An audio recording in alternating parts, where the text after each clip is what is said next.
Hello and welcome to another episode of AB Talks, where we dive deep into the trends and challenges facing industries across the Middle East and around the globe.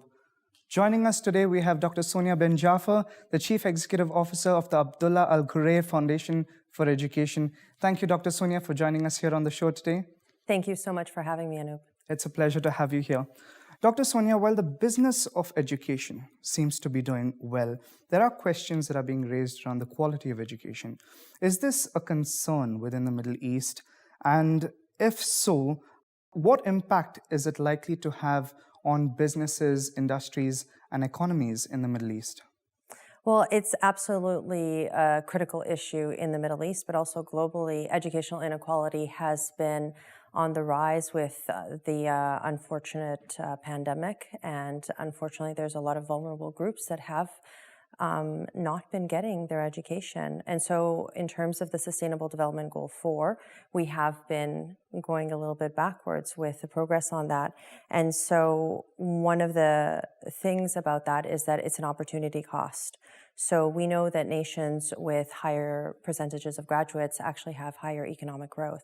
So it's actually quite an opportunity cost, which is why you have industries like the World Bank investing since 2000. They've invested $73 billion in education in developing countries because they know that that is the kind of sustainable impact investing that we can have. And so when you look at what's happening with the job market and the future in the industries, we look to the future and we know that there's automation, we know that there's sustainability, and we know that we've had a COVID-19 recession. And so the combination of that has meant a very big disruptor multiplier effect. And so when we look at 2025, the predictions were that 85 million jobs would be lost and shifted by 2025, but 97 million would be created. We're expecting that. But the distribution of what those jobs will look like will be quite different. And we need to be able to have the right kind of talent for those future-facing jobs, or industry will suffer. Speaking about the right kind of jobs for future-facing jobs, in your words, we have moved away from a linear form of education where we used to work, study, we used to work and then retire.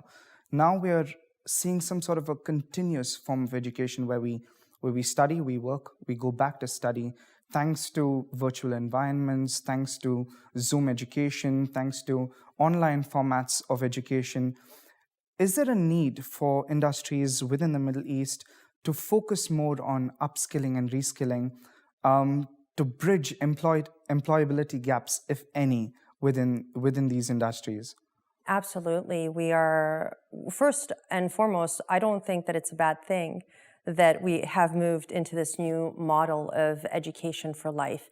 And if you're more mature in your career and you've done well, you look back on it and you know that, in fact, you have had a habit of upskilling yourself, of keeping up, of what are the new trends in my industry, and how do I learn something new to keep myself essentially relevant.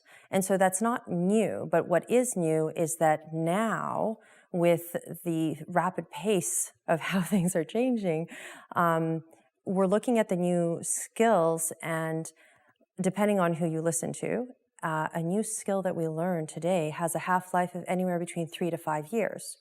And so now, if you think of a 4-year degree program and think of that half-life, it gets a little scary, because by the time you graduate, what you learned, I'm not talking about the transferable skills, those core soft skills, the critical thinking. I'm talking about the other kind of skill sets. And that's why upskilling is so critical. And it's just become more critical recently. And we absolutely need knowledge workers now more than ever. And in this region, in the Levant, we know that 2/3 of the youth have reported that they don't feel ready. And that's unfortunate, because we have 30% of the graduates who don't have the digital skill set. And so you combine all these statistics and you get to the point where, how are we going to source the talent that we need for the future of work? And it's not just about, banking industry now, or about, EdTech, or, whatever it is that's coming up, the hospitality and how they're integrating it.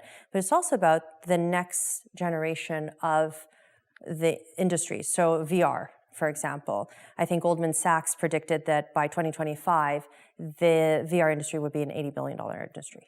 So who's going to work in that industry if we don't upskill, if we're not ready for it? And I think that those are the kinds of things that we need to be ready for.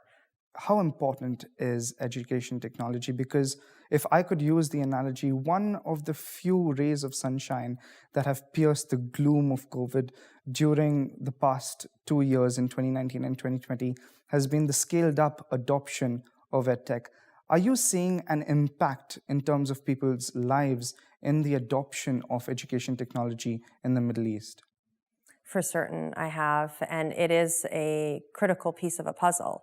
And right now, what I'm noticing is that everybody's running to EdTech, but it is just one of many solutions, and it actually needs very big infrastructure for it to work and operate, especially if we're looking at educational inequalities. It's funny because we've just released an outcomes paper at the Abdulla Al Ghurair Foundation for Education with Save the Children and EdTech Hub that's funded by the World Bank. And what we were looking at specifically in that case was refugee education, and it's called high, low, or no tech. And one of the outcomes of the conversation where His Excellency Abdulla Al Ghurair was leading, what he found and talking to all of the other experts in the room was that, in fact, all three modalities are needed because it's context-based. And we need to strengthen tech infrastructure and partnerships and collaboration. But now you take refugee education, which is targeting a particularly vulnerable group, and you just think of that in terms of everyone. There's always vulnerable groups everywhere, and we do need to look at all three modalities, and we do need to strengthen the infrastructure. So it's not a single solution, and that's one piece of it. The other piece of it is we need to use EdTech to reimagine education rather than taking the face-to-face experience or the classroom experience that people know and trying to reproduce it online. And when we get to that point, then we'll have an amazing breakthrough. But for now, what we're seeing is not enough innovation. And this might go back to we need more talent to be able to drive that innovation. In terms of what's happened in the last 2 years, it's been incredibly interesting because it's almost been an accelerator effect. People were ready, universities were ready, they had the technology, but they weren't ready with their human capital. Mm-hmm. And so that got accelerated. And so there's been a change management piece around it. And all of that means that we need to do things differently. If I could end this discussion on a more personal note, it's come to my attention that you're the chairwoman of the Global Council of UN SDGs in the UAE as well.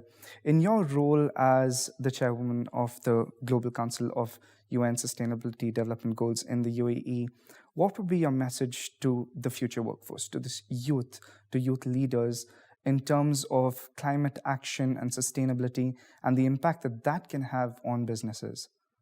Well, thank you. So the Global Councils on SDGs was established in the 6th edition of the World Government Summit. And it's kind of exciting because we're about to have the 8th edition coming up. And it was honored to be nominated for term 2 and to be selected. And we're really excited because there's so many opportunities for youth. We have the SDG Youth Leaders Program. COP28 is being hosted in 2023. And these youth leaders are being invited to Egypt, and then they're going to be present. So I expect great things from them. We have the Youth for Sustainability program in Masdar, which has sustainability ambassadors. There's so many opportunities.